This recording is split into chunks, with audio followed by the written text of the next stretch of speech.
Good morning students. BEd second year हमारा subject है pedagogy of general science.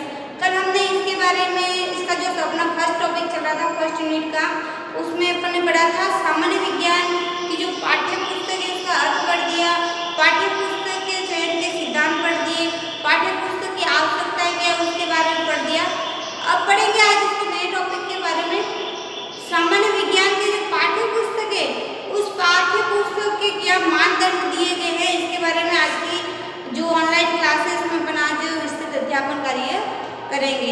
तो आज का अपना जो टॉपिक होगा सामान्य विज्ञान की पाठ्य पुस्तक के मूल्यांकन के लिए मापदंड क्या होंगे उसके बारे में पढ़ेंगे कि किस किस मापदंडों के आधार पर सामान्य विज्ञान की जो पाठ्य पुस्तक है उसको उचित माना है, उसके अंदर क्या क्या वस्तुओं का समावेश है, क्या क्या बातें हैं जिनके द्वारा अपन पाठ्य पुस्तक का मूल्यांकन किस हद तक मापदंड कर सकते हैं उसके बारे में पढ़ेंगे।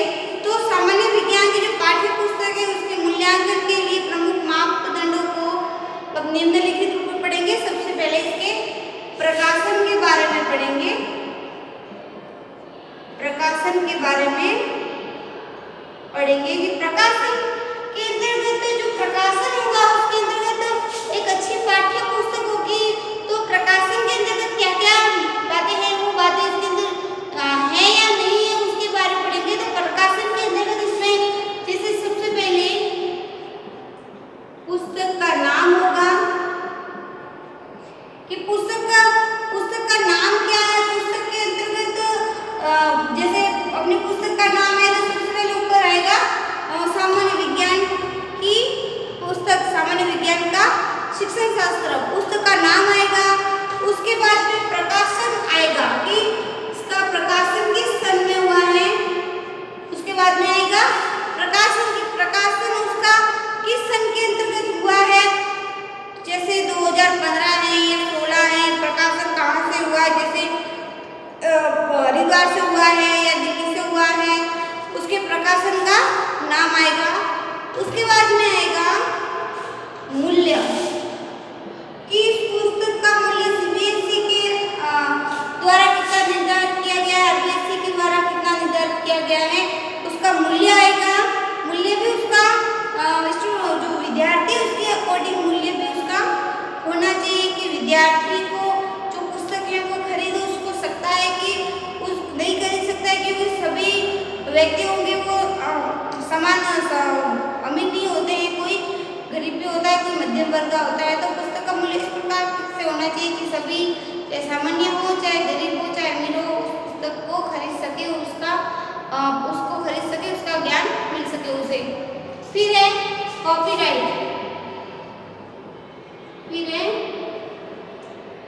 कॉपीराइट यानी उसकी जो जीत वगैरह है वो किस प्रकार की होनी चाहिए, उसके अंदर किस प्रकार से उसकी बनावट कैसी है इसके बारे में होना चाहिए।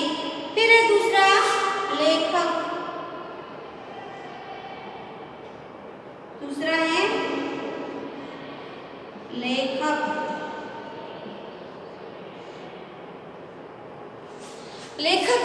दूसरा इसका जो मापदंड होगा लेखक के बारे में। तो लेखक की स्थिति, सबसे पहले लेखक की स्थिति,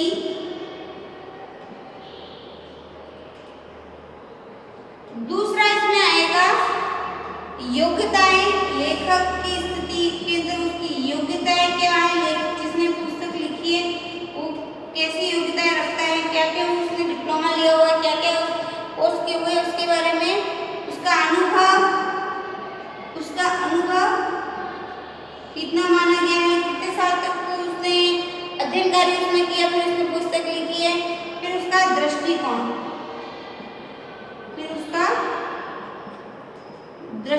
किस प्रकार से पुस्तक के अंतर्गत से क्या बातें हैं जिसके द्वारा विद्यार्थी उसको पढ़ेंगे, उस विद्यार्थियों में किस विषय के प्रति दृष्टिकोण विकास होगा, कैसा दृष्टिकोण उसके प्रति वो बनाएंगे इसके बारे में चर्चा होगी। फिर है उसकी बाह्य रचना, उसकी बाहरी रचना, बाहरी बनावट। बाह्य रचना के अंतर्गत होगा सबसे पहले आकार,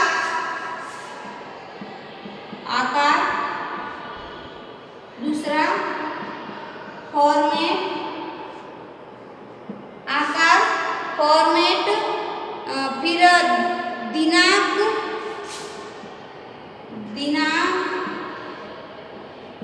आकार, फॉर्मेट, दिनांक व कागज की किस्म,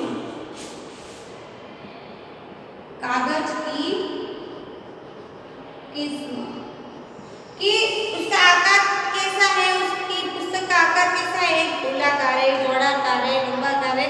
तो बेस्ट पुस्तक ये होती है कि पुस्तक का आकार आयताकार होना चाहिए। इस प्रकार से पुस्तक का आकार होना चाहिए और इस प्रकार से वो खुलनी चाहिए ताकि उसके जो कवर है, जो पेज है, वो एकदम छपाई से अनुरूप हो। फॉर्मेट कैसा है इसका, किससे छोटा है, किससे दूसरे, किस प्रकार के उदाहरण दिए गए हैं, फॉर्मेट कैसा है उसका, आकर्षक है नहीं है, दिनांक उसके अंदर होनी चाहिए, वो कागज की किस्म किस प्रकार से, हल्का कागज या सख्त कागज है। हल्का कागज होगा तो विद्यार्थी उसको संभाल नहीं सकते क्योंकि वो तुरंत पड़ जाती है। अच्छा कागज होगा तो पुस्तकें ज़्यादा दिनों तक चलती है। फिर है इसका जो है संगठन, चौथा है इसका संगठन।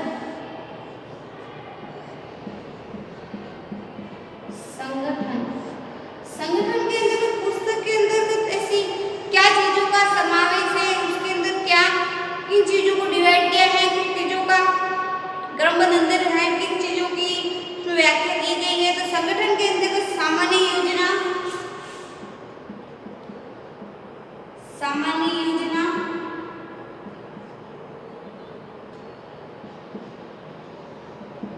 सबसे पहले सामान्य योजना की पुस्तक का जो अंदर का स्वरूप है वो किस बालक के किस दृश्य की पूर्ति कर रहा है। दूसरा विभाजन, उसके अंदर पार्टीशन का विभाजन किया हुआ है, प्रकरणों का विभाजन किया हुआ है, खंड खंड में यदि पुस्तक का विभाजन करते हैं, अलग अलग उसका प्रकरण होगा तो विद्यार्थी जो पढ़ेगा उसको वो बात तुरंत समझ में आएगी। क्यों एक साथ में वो पढ़ेगा तो उसको इतना समझ में नहीं आएगी क्योंकि कक्षा में अलग अलग प्रकार के बालक होते हैं, प्रतिभाशाली, सामान्य, मंदबुद्धि। तो ऐसा विभाजन हो जाएगी तो वो सभी जो सामान्य स्तर के बालक है उनको तुरंत से समझ में आ सके। फिर है अध्याय पाठों का क्रम किस प्रकार से है, पहले नंबर पे पाठ क्या है, दूसरे नंबर पे क्या है, उसकी क्रमबद्धता कितने अध्याय दिए गए हैं, 10 है या 15 है, 8 है, इसके अंदर अध्यायों की संख्या भी होनी चाहिए। फिर समन्वयता,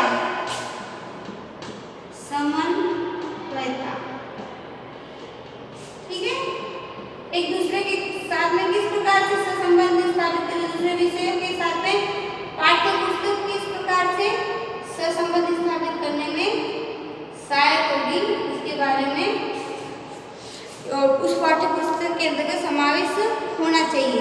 फिर है विषय वस्तु,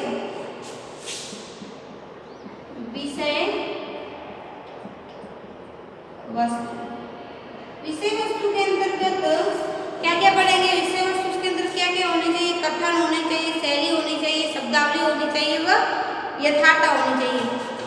उसका कथन किस प्रकार से होगा, उसकी भाषा शैली क्या है, कथन यानी जो वाक्य वो कह रहे हैं कैसे स्पष्ट दिखाई दे रहा है, किस प्रकार से वो बालक के मन को छूता है, वो वाक्य बालक के शब्द के अनुरूप है, बालक के स्तर के अनुरूप है या नहीं। भाषा शैली, शब्दावली,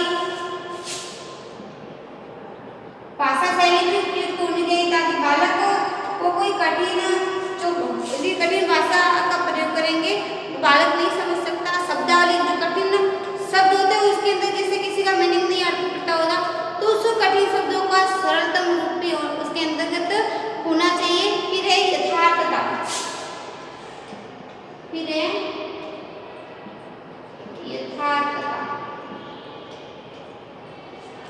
विषय वस्तु के अंदर कथन होनी चाहिए, भाषा शैली होनी चाहिए, शब्दावली होनी चाहिए, उसकी यथार्थता कहाँ तक वो बालक के जीवन को परिचित करवा रहा है, बालक के जीवन को छूता है, बालक के जीवन में किस प्रकार से उसका वास्तव में उपयोग हो रहा है उसके बारे में भी होना चाहिए। फिर है सहायक सामग्री,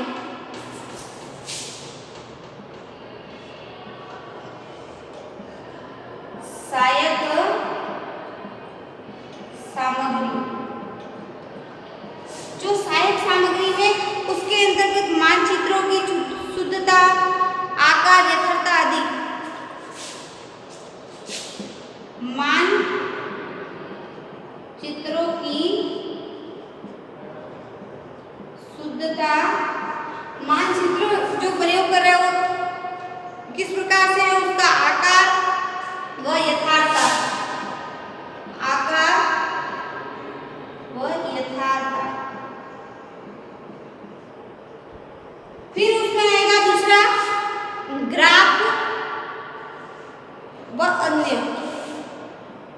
ग्राफ उसमें दे रखे हैं। अन्य सहायक सामग्री किस प्रकार से है? अन्य सहायक सामग्री, अन्य सहायक सामग्री जैसे स्केल अलग है, और चित्र है, मानचित्र है, बच्चों का चित्र है, जो वर्गीकरण है, सारणियाँ है, वो अन्य इसके अंतर्गत बातें समाहित हैं या नहीं है।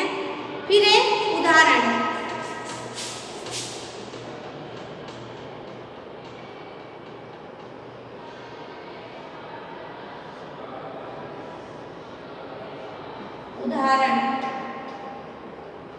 उदाहरणों के अंतर्गत ऐसी क्या क्या बातें होनी चाहिए? जैसे पहले उदाहरणों की शुद्धता कितनी है, फिर उदाहरणों की उपयोगिता कितनी है, उदाहरण वस्तुनिष्ठ है या उदाहरणों की अनुपातता व स्पष्टता कितनी है। तो उदाहरणों में पढ़ेंगे शुद्धता, सबसे पहले शुद्धता, दूसरा उसका वस्तुनिष्ठता, सबसे पहले होगा शुद्धता, उदाहरण कहाँ तक बालक के जीवन को छूते हुए हैं, उसमें वस्तुनिष्ठ उदाहरण दिए गए हैं, या उसकी उपयुक्तता कहाँ तक है, उपयुक्तता। फिर स्पष्टता, उदाहरण स्पष्ट है या नहीं है, और अनुपात कितना है, अनुपात और स्पष्टता, अनुपात और स्पष्टता। फिर अपना होगा आगे वाला नया, ये था प्रकाशन, लेखक, बाह्य रचना, संगठन, विषय वस्तु, सहायक सामग्री, उदाहरण, और फिर होगा प्रश्न, प्रश्न आदि, प्रश्न कौशल है। उन प्रश्न कौशल का समावेश किस प्रकार से होगा? उसमें पाठ्य सामग्री से संबंध है प्रश्न कौशलों का, पाठ्य सामग्री से संबंध कहाँ तक रखते हैं प्रश्न कौशल। दूसरा होगा पाठ्य सामग्री से संबंध, दूसरा होगा प्रेरणात्मक शक्ति, प्रेरणात्मक शक्ति, प्रेरणात्मक जो प्रश्न कौशल है वो बालक को आगे वाले जो एग्जाम है उसके लिए प्रेरणाप्रद है या नहीं है। फिर उसकी व्यापकता,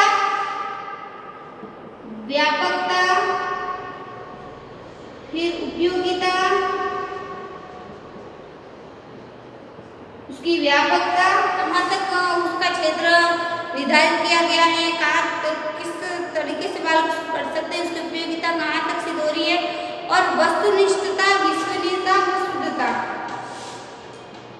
वस्तुनिष्ठता,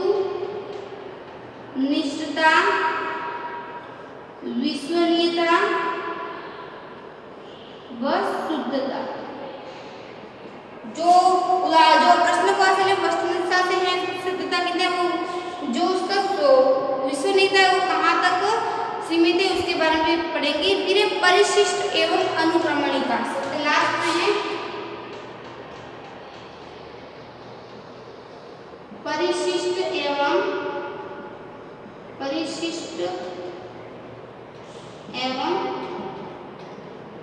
अनुक्रमणिका,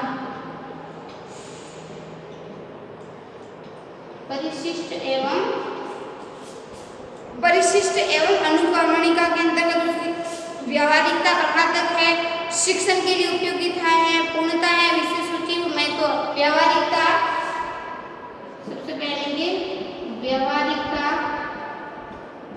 शिक्षक के लिए उपयोगी, शिक्षक के लिए उपयोगी कहाँ तक है, तो शिक्षक के लिए उपयोगी,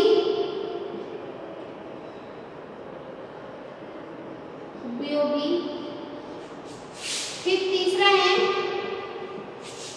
पहले व्यवहारिकता आएगा, तीसरा होगा पूर्णता,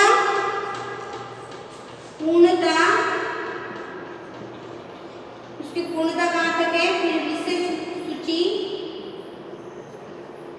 विशेष सूची व महत्वता। विशेष विशेष सूची व महत्वता या महत्वता। तो एक जो अच्छी सामान्य विज्ञान की जो पाठ्य पुस्तक है उसके लिए जो मानदंड निर्धारित किए गए उसमें अपन ने 2 प्रकार के मानदंडों के बारे में पढ़ा है। सबसे पहले प्रकाशक, दूसरा लेखक, तीसरा बाह्य रचना, चौथा उसका संगठन, पांचवा विषय वस्तु, छठा होगा सहायक सामग्री, सातवां उदाहरण, आठवां प्रश्न कौशल और नवा परिशिष्ट व अनुक्रमणिका। इसके बारे में आज हमने जो ऑनलाइन क्लास है उसमें अपने अध्ययन किया।